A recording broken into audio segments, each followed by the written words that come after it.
All right, guys, this is a Zoom group here discussing the what's what special education services for foster care students. I'm going to let somebody else start off again this week. Who wants to start off? I guess I can start off. Go for it. I'm going to give a little overview. It's about a foster care student named Chad, and he got placed, I believe it was an elementary school, I think.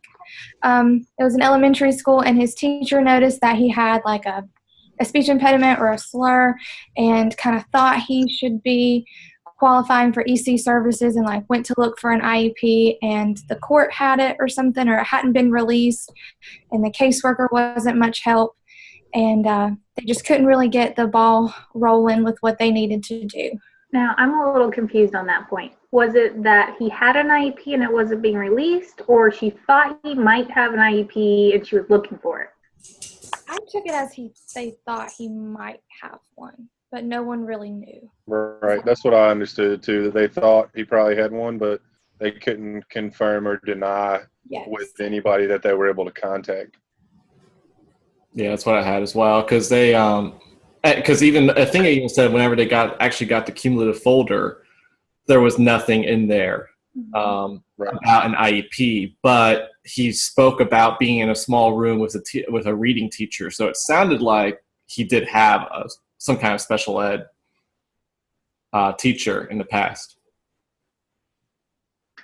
I didn't hear anything. I don't know if my computer froze. Did you guys hear that? Yeah.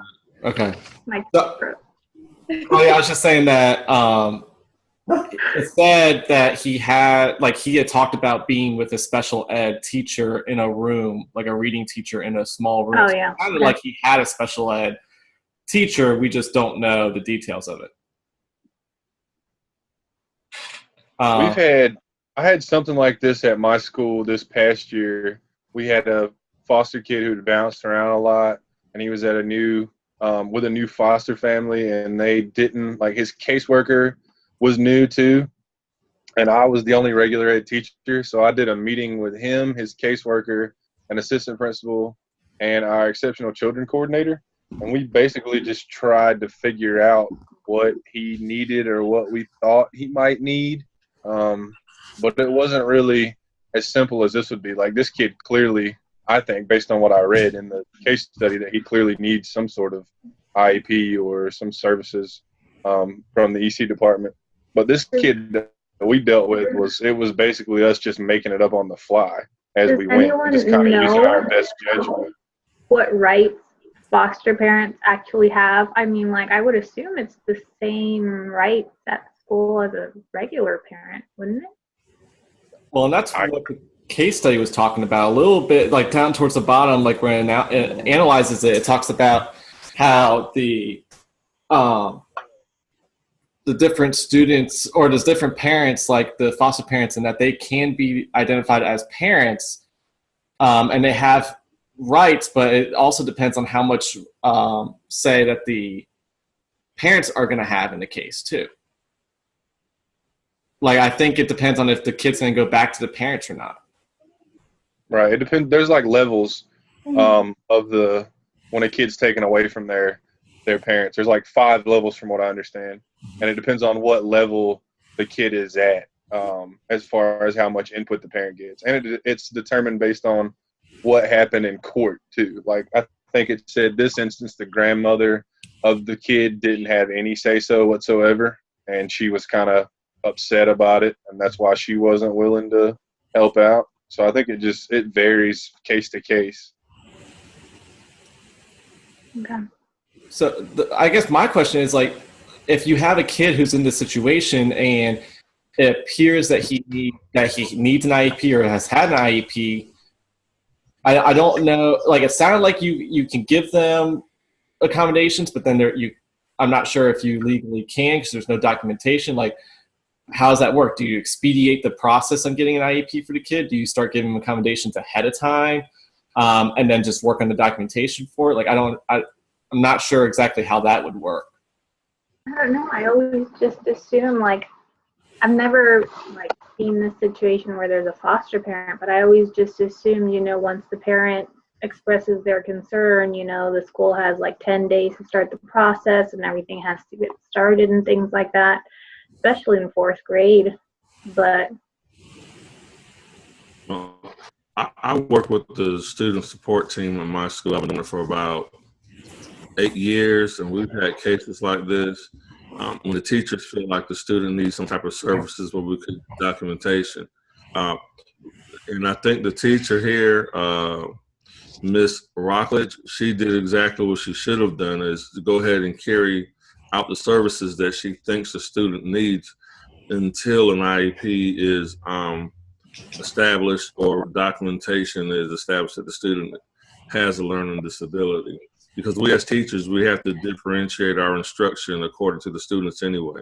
So I think that's basically what she did and kept a track record of it. So in the future, when the documentation appeared, that she would have something to say, hey, well, we were actually doing something to help the student. I think it's also helpful that she has a good knowledge base because her class is like an EC cluster. So she seems to already have a handle on what she should and shouldn't be doing. Yeah, and she's a veteran too. So that definitely, was it 12 years, I think it said? Yeah, 12. That definitely that's definitely a better situation for the kid, having somebody that's experienced. What do you think about the principal not being, I guess, flexible in offering the services? It seems like the principal is thinking if I don't have documentation, then we can't give the services. I think it's almost a legal issue, isn't it? Like, yeah, you can't, if there's no record of the kid receiving an IEP, like, for example, let's say you're giving them read aloud and separate setting, extended time, you're giving them that throughout the semester, then it gets time to take their EOC or their final, then they can't receive those accommodations on their final exam. So technically you're doing the kid a disservice if you're providing those services for them, and then when it comes time for them to take the test, they're not going to receive them. I think I understand where the principal's coming from there, because they don't want to jam themselves up and then get to the end and they've been given these services and then the kid takes the test and bombs it. Then the parent comes and says, what's the deal? Why didn't my kid get these services? And then, there's nothing you can do. Then you're really probably going to be sued at that point. Well, but that's my question then. Like, do you provide services for the kid right away and try and get documentation taken care of, or do you not and just go through the normal process? I think if you're a teacher, you would just take it upon yourself, sort of like what's her name, Rutledge, sort of like she did. Like, you wouldn't try to go to the administration. That's how I would handle it. I would give the kid some semblance of maybe preferred grading or modified grade scale, just personally, and then wait and see what happened. Maybe she's not even doing extended time and things like that. She's probably just doing her own types of intervention, like she's helping him with certain things, different areas, but not to the extent of testing accommodation type things, Right. That's how I would handle it, like you said, Claudia. So what's the legal issues with this case? Is it the issue of the foster parent not being able to get the information because they're a foster parent? When I was reading, I was trying to figure out what's the legal questions here. It was easier for me to identify with the other two cases, but it's harder for me to identify with this one. It's probably what can the foster parents do, legally with the special education and is the school protected by not providing the IEP or by providing it? What legal risks is the school assuming by either not providing the accommodations or vice versa by providing the accommodations? I'm just amazed. How can you not? It baffles me that you wouldn't be able to contact his previous school. That's what I was thinking. like from school to school, you should be able to contact and get that information if they're enrolled. Yeah. Like that just amazes me that they were having such an issue getting information from other schools. That's kind of what I was thinking. I was just wondering, like, how does all this documentation just disappear or not come in the CUME folder? Mhm. I just didn't understand, because I've had several foster kids, and their cumulative folders are very large, and they're all written on, and you have paperwork from every single school. And so I just wonder why or how they didn't have these papers. Yeah, I've only heard of something like this one time. When we had a kid that was just like this kid. He got sent to us, and there was no information on him whatsoever. He'd been to like 4 schools in 6 months because he'd been bounced around the foster system, and we weren't able to get any information about him other than the small amount that his caseworker knew. That just blows my mind. Yeah, it's crazy. It puts everybody in a bad situation too. It does.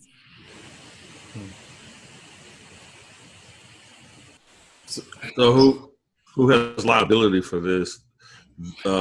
This school or the school that he came from? Like, who's at fault? All the above? Yeah, I get. I don't. Isn't it just the one he's enrolled in currently? That's what I was thinking, but I know they're like.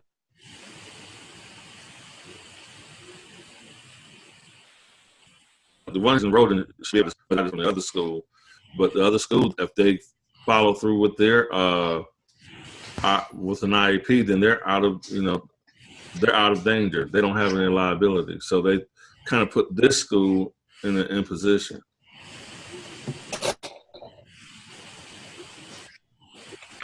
Yeah, I mean, I would assume, like, if a lawsuit was to happen, it would have to start at the school that they're currently in.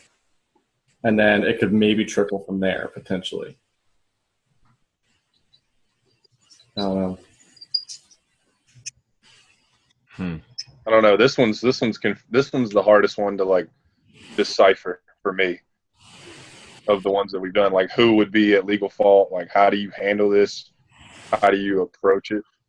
Well, I mean, I think the big thing is because it's so different with each and every case, because the parents have different rights and different access to the kids and stuff in every single case. And I think that's why they emphasized the what was it, the Bronstein's theoretical model. Like, I think that was why that was emphasized later on in the study. It was just because, like, you have to approach each situation differently, and so trying to use something like that model to try and make sure you cover your basis on it. Yeah, I mean, I don't even know if there's a clear-cut answer on this one of what happens. Yeah, I'm not sure there is either. I'm trying to figure out what do I write. I almost wish we knew like what the end result was. You know what I mean? Just like to know how they work their way through it, not just, oh, this was the problem, blah blah blah. Well, then, now can we know how you solved it? Mm-hmm. So if we run into something like this, we have a basis on what to go by. Yeah, it'd be nice. I think for all these case studies, it'd be nice to see just kind of what the end result was.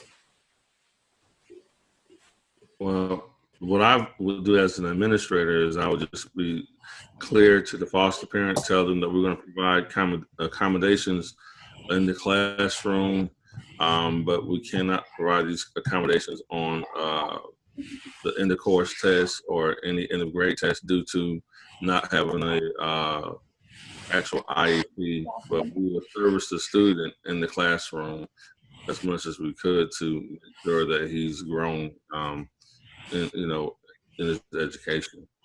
So that's the best we can do. Another question could be, and I'm not 100% on the guidelines for it, but couldn't he get a 504? And he would be able to get accommodations through that until they figured out the whole IEP process mess? Then he would need a doctor to validate that he has some type of health impairment. Yeah. Which I don't know. Would a speech impediment would that fall under a 504? I'm not sure. I think it does, but as far as I know, I think a 504 is a little bit easier to get, like Claudia was saying. Yeah. Or at least it is. I'm more accustomed to getting 504s than IEPs. Like, Oh, those are 504s so much seem easier. We had a kid that broke his arm, like his writing arm, and like he immediately got a 504 until it was fixed, just so that someone could scribe for him. Yeah, they're a lot easier to get. So you think that if he were to go to a physician and they said that his stuttering or speech impediment impaired his learning, then he could get a 504? But what accommodations would? But I don't know if the accommodations would match up with what he would need as far as his learning disability beyond speech impediment. Like you test in a separate room, Something. extended time. Yeah, you might be able to do some kind of read aloud and make the argument that he needs to be able to hear the words to help him with his impediment. I don't know. I mean, the only problem is too is I don't know if legally you can push them into trying to get a 504. Oh, yeah.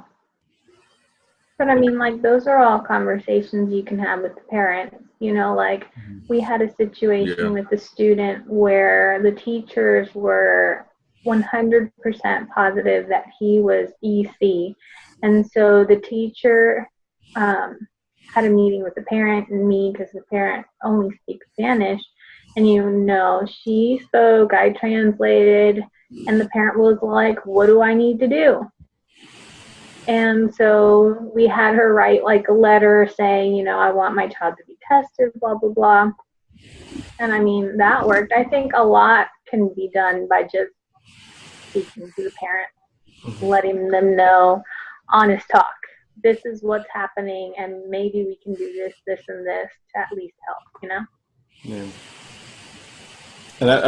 And that's clearly where I would have to start there. It's just a conversation between the principal, the EC, caseworker, professionals, whatever, and then the parents and then the teacher. Like, just get everybody in the room and talk it out and figure out the best plan for them.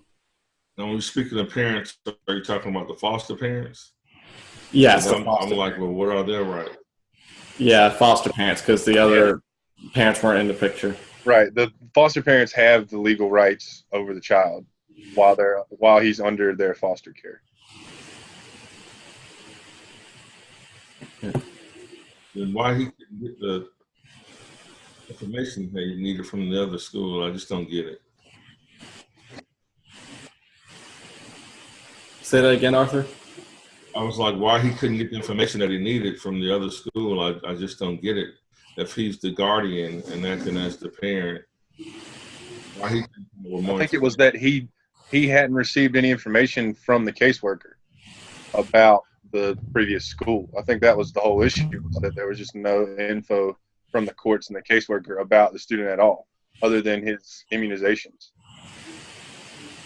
Yeah, what I'm saying is, could he go to the student's previous school and get the information from his Coon folder? The parent himself could, but I think the kid, sounds like the kid didn't even know where he really went to school. Didn't say anything about that. Parent. Yeah, but if the foster parent doesn't know where he went to school, how are they going to contact the other schools? Oh, he doesn't know where he went to school. That's my understanding. Yeah, he had details of the teachers, but not like the names of schools. Yeah. That's crazy. Okay, I'm done. Anybody have anything else? No. Oh. All right, I'm gonna end this thing then.